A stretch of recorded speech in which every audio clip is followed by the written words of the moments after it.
میں درخواست ہے امت مسلمہ کے مذہبی حلقے سے کہ اہل قلم اپنے قلم کی جو ہے اس روشنی سے، دل کی روشنائی سے، اس روشنی سے ان کے ذہنوں کی جو اس سوچوں کو بدلنا ہے، ان کی ذہنوں کے اندر اس جو خوف کے تارے ہیں جو آج چاروں طرف جو ہے نا امت مسلمہ کے گرد جو ہے نا ایک جال بنایا جا رہا ہے، اس جال کو توڑنے کے لیے، اس عنکبوت کے جال کو توڑنے کے لیے برادران اسلام اہل قلم کی بہت بڑی ذمہ داری ہے۔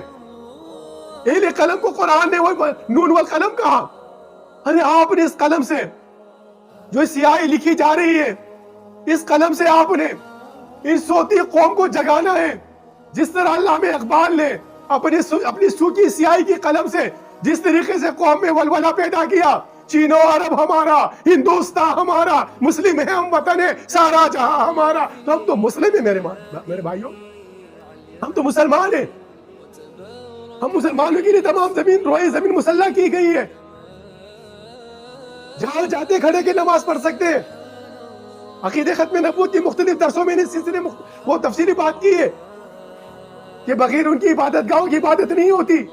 امت مسلمہ تو جہاں کھڑے کے عبادت کرتی ہے اللہ کی، اس لا الہ الا اللہ کی طرف آنا۔